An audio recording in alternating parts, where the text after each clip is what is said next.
یہ تھے صحابی رسول، گورنر تھے، گورنر باقاعدہ. اور یہ گھر بھی ان کا نہیں، ان کی بیوی کا گھر. فرما رہے یہ پردے ہٹا دو تب میں اس گھر میں داخل ہوں گا. اگر ہم سلمان نہیں بن سکتے، صحابی نہیں بن سکتے، نبی نہیں بن سکتے، تو کم سے کم میرے دوستو بزرگوں اتنی تو ہم شرم کریں کہ خالص ہم کامل و مکمل بنیے بھی نہ بنے. ہم نبی کے ماننے والے ہیں، ہم اتنا بھی تجاوز نہ کریں کہ ہم اپنی زندگی میں طوفان برپا کریں اور اپنی شادیوں میں طوفان برپا کریں. ہماری شادیوں میں اتنے ایکسٹرا کھانے بن رہے ہیں، شان و شوکت دکھا رہے ہیں کہ میں نے دیکھا کتنے ملکوں میں کہ کھانے اتنے پھینکے جا رہے ہیں کہ ہزاروں لوگ اس کھانے کو کھا سکتے ہیں. ہزاروں کا مجمع اس کھانے کو، جو کھانا پھینکا جا رہا ہے، گاڑیوں سے کھانا پھینک رہا ہے کہ ہمارے ولیمے کی ایک شان ہے. اتنی قسمیں ہم نے کھانے میں بنائی ہیں. جو کھانا شریعت اور سنت کے خلاف ہوگا وہ ہمارے لیے مصیبت بنے گا. جو کمائی شریعت اور سنت کے خلاف ہوگی اس کمائی میں ہمیں دوستو بزرگوں چین و سکون نہیں ملے گا. جتنا ہمارا معاشرہ شریعت اور سنت سے ہٹ کر گزرے گا وہ ہمارا معاشرہ فاسد ہوگا، اس میں فساد برپا ہوگا. اس لیے ہم اپنے آپ کو سنبھالیں. حالات کے پلٹتے ہوئے دیر نہیں لگتی. حالات کا عدلنا بدلنا اللہ کے قبضے میں ہے. کبھی اللہ مال دے کر آزماتے ہیں، کبھی اللہ افلاس دے کر آزماتے ہیں، غربت دے کر. ابھی غریب تھا مالدار ہو گیا، ابھی مالدار تھا بھکاری بن گیا، قرضدار بن گیا، کاروبار ٹھپ ہو گیا. اس لیے ہمیں اللہ کی طرف رجوع کرنا چاہیے اور ہمیں یہ سمجھنا چاہیے کہ جان ہماری نہیں ہے، یہ اللہ کی ہے، اور یہ مال ہمارا نہیں ہے، اللہ کا ہے. ہماری جان مال کو اللہ نے جنت کے بدلے میں خرید لیا ہے. ان اللہ اشترى من المؤمنین انفسهم واموالهم بان لهم الجنہ. اے ایمان والو، ہم نے تمہارے جان مال کو جنت کے بدلے میں خرید لیا ہے. دنیا کے بارے میں فرمایا کہ دنیا متاع الغرور ہے، دنیا فنا ہونے والی ہے، لہو و لعب ہے. کھیل کود، جیسے کھیل کود کا میدان بنا، 2-3 دن کھیل چلا پھر وہ میدان اجڑ گیا. ہر یہ دنیا اجڑ جائے گی. مگر اللہ تعالیٰ جو مومن کو جنت دیں گے تو جنت کو قیمتی بتلایا.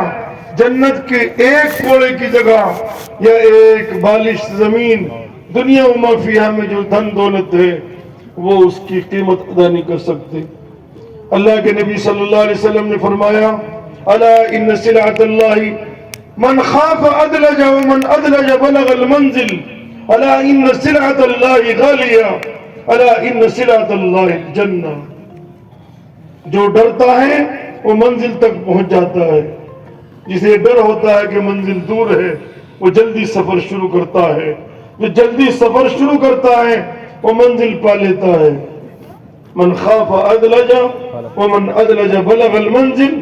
الا خبردار ان سلعۃ اللہ غالیہ. اللہ کا سامان بہت قیمتی ہے اور اللہ کا قیمتی سامان جنت ہے. ارے جنت کے لیے بھی کوئی کوشش کر رہے ہیں ہم؟ بتاؤ، جنت کے لیے بھی کوئی دعا کرا رہے ہیں؟ ہدایت کے لیے اپنے اولاد کی ہم دعا کرا رہے ہیں. مولانا صاحب کاروبار بڑھیا ہو جائے، مولانا صاحب دکان ہماری چمک جائے، مولانا صاحب ہماری فیکٹری یوں ہو جائے. کوئی پرچہ ہدایت کے لیے نہیں آتا کہ مولانا صاحب ہمارے بچوں کے لیے دعا کر دو وہ ہدایت پر آ جائے. دنیا ہمارا مقصد زندگی بن گیا اور جان مال ہماری برباد ہو رہی ہے. اگر مال آ گیا تو اسراف آ گیا اور اللہ مسرفین کو پسند نہیں کرتے.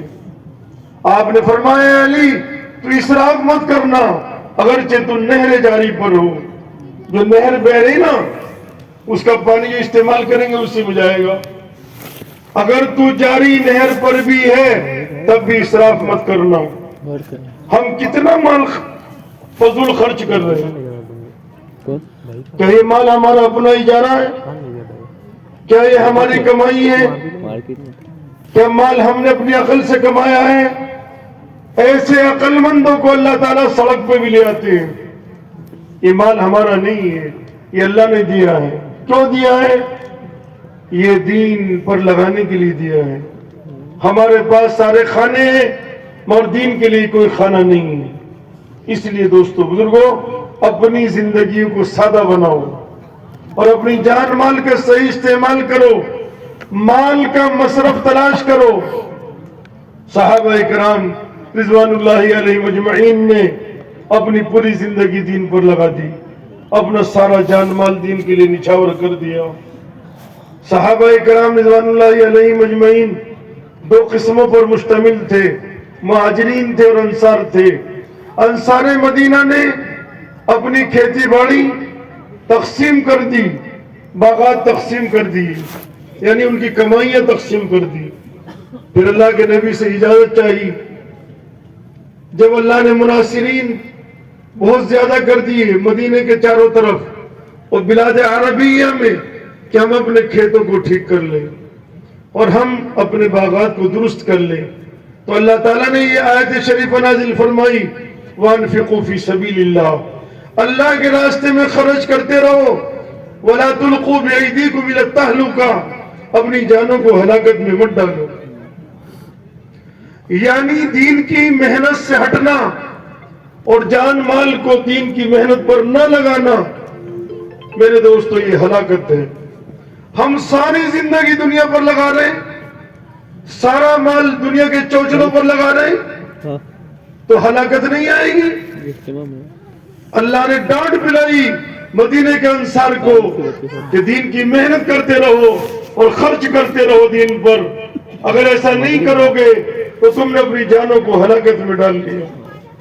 اس لیے دوستو بزرگوں بھائیوں، ہم ابھی اس باریکی تک نہیں پہنچے ہیں کہ ہمارے زندگیوں میں اجاڑ کیوں ہے، رونق نہیں ہے، چین و سکون نہیں ہے. اس کی وجہ یہ ہے کہ ہماری جان مال کا استعمال ٹھیک نہیں ہے. ارے بات سمجھ میں آ رہی ہے یا نہیں آ رہی ہے؟ بولو. تو آج ہماری پوری طاقت لگ رہی ہے شادیوں پر، پوری طاقت لگ رہی ہے ہماری، بولو، دنیا کمانے پر، اور دین کے لیے کوئی ہمارے یہاں حصہ خانہ نہیں ہے. اس لیے اللہ کی ناراضگی، میرے دوستو، اللہ کا غصہ بھڑک رہا ہے. اس لیے ہمیں بہت چوکنا ہو کر زندگی گزارنی ہے. حدیث شریف میں آتا ہے، الکیس من دان نفسہ وعمل لما بعد الموت والعاجز من اتبع نفسہ ہواها وتمنى على اللہ الامانی. کیا عقل مند کون ہے؟ کیا عقل مند وہ ہے جو آخرت کو سامنے رکھ کر زندگی گزار رہا ہے؟ اور بیوقوف کون ہے؟ کہ بیوقوف وہ ہے جو دنیاوی چوچلوں کو پورا کرنے میں لگا ہوا ہے. وتمنى على اللہ الامانی، اور اللہ سے اچھی اچھی امید باندھتا ہے. اس لیے میرے دوستو بزرگوں، مجھے آپ سے حاضرین سے یہ عرض کرنا ہے کہ ہم اپنی جان مال کو صحیح جگہ پر استعمال کریں. اللہ کے یہاں قیامت کے میدان میں میزان عدل میں بندے کی قربانیوں کا وزن ہوگا کہ میرے بندے نے دین کے لیے کتنی قربانی دی ہے. ایک صحابی ہیں جابر ابن عبداللہ، مدینے کے محدث ہیں، ان کے والد عبداللہ ہیں. ان کا انتقال ہو گیا غزوہ احد میں اور مسلح کر دیا گیا، چہرے کو بگاڑ دیا گیا. ان کو بڑا افسوس ہوا. ایک دن یہ غمگین بیٹھے تھے حضرت جابر، آپ صلی اللہ علیہ وسلم تشریف لائے. آپ نے فرمایا، جابر تم غمزدہ بیٹھے ہو، کیا بات ہے؟ کہ اللہ کے نبی میری جوان بہنیں ہیں، میرے اوپر قرض ہے اور ابا انتقال فرما گئے. تو اللہ کے نبی صلی اللہ علیہ وسلم نے یہ نہیں فرمایا کہ جابر گھبراؤ مت، تمہارے اوپر جو قرض ہے ہم دیں گے. تمہاری جو بہنیں ہیں جوان، تمہارے باپ نے قربانی دی ہے احد میں، ہم تمہاری بہنوں کی کفالت کریں گے. گھبرانے کی بات نہیں بیٹا, تم ہمارے بیٹے ہو, ہم تمہارے بہنوں کی کفالت کریں گے. نہیں, اللہ کے نبی نے صحابہ کو آخرت سے جوڑا, اللہ کے نبی نے صحابہ کو جنت سے جوڑا. فرمایا جابر معلوم ہے تمہارے ابا کا مقام اللہ کی کیا ہے؟ یہ بات کیا چل رہی تھی, کہاں لے گئے اللہ کے نبی؟ بات چل رہی تھی قرضے کی کہ حضرت میرے اوپر قرضہ ہے, ابا انتقال فرما گئے, بہن جوان بیٹھی ہیں. آپ نے یہ موضوع نہیں چھڑا, آپ نے فرمایا جابر تمہیں معلوم ہے تمہارے والد عبداللہ کا مقام اللہ کی بارگاہ میں کتنا اونچا ہے؟ اللہ تعالیٰ نے شہدائے احد کو بلایا اپنی بارگاہ میں, اور اللہ تعالیٰ نے شہدائے احد سے پردے کے پیچھے سے بات کی ہے, پردے ہٹا کر بات نہیں کی. اللہ ہم کلام ہوئے مگر شہداء کے اور اللہ کے بیچ میں پردے تھے نورانی. جب تمہارے باپ کو اللہ نے بلایا تو اللہ تعالیٰ نے نورانی پردے ہٹا دیے, اور اللہ نے یہ فرمایا کہ اے عبداللہ تو کیا چاہتا ہے, مانگ لے جو تجھے مانگنا ہے. تو تیرے باپ نے یہ نہیں مانگا جو تم کہہ رہا ہے. تیرے باپ نے یہ کہا کہ اللہ میری کوئی تمنا نہیں ہے, میری تو ایک تمنا ہے کہ میں دوبارہ دنیا میں چلا جاؤں, یعنی زندہ کر دیا جاؤں اور دوبارہ تیرے نام پر شہید کر دیا جاؤں. ہمارے جذبات مردہ ہو گئے, ہمارے قلوب ظلمت کدہ بن گئے. کوئی آخرت کا ہمیں احساس نہیں, جنت کا کوئی شوق نہیں, جہنم کا کوئی خوف نہیں, دنیا طلبی میں ہم لگے ہوئے ہیں. میں اپنی ذات کو کہہ رہا ہوں, تیرے باپ کو اللہ نے اتنا نوازا کہ اللہ نے پردے ہٹا دیے, اور تیرے باپ نے یہ جواب دیا کہ میں دوبارہ زندگی چاہتا ہوں تیرے نام پر مر مٹنے کے لیے. مگر اللہ نے فرمایا ہے عبداللہ اب یہ نہیں ہوگا, موت آ گئی, دوبارہ زندگی نہیں, جو مقدر تھا وہ ہو چکا. اس لیے میرے دوستو, عزیز ساتھیوں, جماعتوں میں نکلتے ہیں, اجتماعات میں آتے ہیں, ہم کوئی رسم و رواج ادا کرنے کے لیے نہیں آئے ہیں, ہم آخرت سمجھنے کے لیے آئے ہیں. ہمارا مقصد زندگی کیا ہے؟ اگر اللہ نے ہمیں دولت دی ہے تو یہ دولت خواہشات کے لیے نہیں دی. خواہشات ہماری دنیا میں پوری نہیں ہو سکتی, خواہشات کے پورا کرنے کی جگہ جنت ہے. ہماری زندگی مختصر سی ہے, 20 سال بچپنے کے ہیں, 20 سال جوانی کے ہیں, 20 سال بڑھاپے کے ہیں. اس امت کا اکثر طبقہ 60-70 سال کے بیچ میں رہے گا, آگے تجاوز کم کریں گے. حدیث میں آتا ہے اعمار امتی بین 60 الی 70, مختصر سی زندگی ہے. دنیا کی لذات حاصل کرنے میں مت لگاؤ, اس زندگی کو قیمتی بناؤ. یہ زندگی دوستو آخرت بنانے کے لیے ہے. میں نے دنیا میں ایسے ملک بھی دیکھے ہیں کہ جن میں سڑکیں نہیں ہیں پکی, اور بجلی بھی نہیں ہے, اور وہاں اجتماعات میں لوگ 15-15 دن, ایک مہینہ پیدل چل کر آتے ہیں. ایک آدمی 15 دن پیدل چل کر اجتماع میں آیا, اس نے مجھ سے مصافحہ کیا اور اس نے یہ کہا کہ مولانا 15 دن مجھے کھانے کو کچھ نہیں ملا, میں نے پڑے گرے پھل کھائے ہیں راستے میں, یہ گولڑ اور پتے چاوے ہیں تاکہ میں اجتماع میں شریک ہو جاؤں. اور میں نے اپنے چپل, باہر جو لڑکیاں پرانے چپل بیچ رہی ہیں, میں نے اپنے چپل جوتے بھی بیچ دیے ہیں. میرے پاس کچھ نہیں ہے, میں اللہ کے راستے میں جانا چاہتا ہوں. میں 15 دن پیدل چل کر آیا ہوں. ایسے ایسے ملک ہم نے دیکھے ہیں جن میں اجتماع ہو رہے ہیں اور 3 دن تک اجتماع میں کوئی کھانے کا انتظام نہیں ہے. 2,500 کلومیٹر لوگ سائیکل چلا کر اجتماع میں آئے ہیں. بھی پچھلے مہینے حبشہ میں حضرت جی کا اجتماع تھا, 1 مہینے سے ہم وہاں خدمت میں تھے. 15 دن یعنی 2500 کلومیٹر یوگانڈا سے سائیکل سے, بوڑھا شخص بھی اس میں, پمپ بھی ہوا کا, اور ٹائر پنچر کی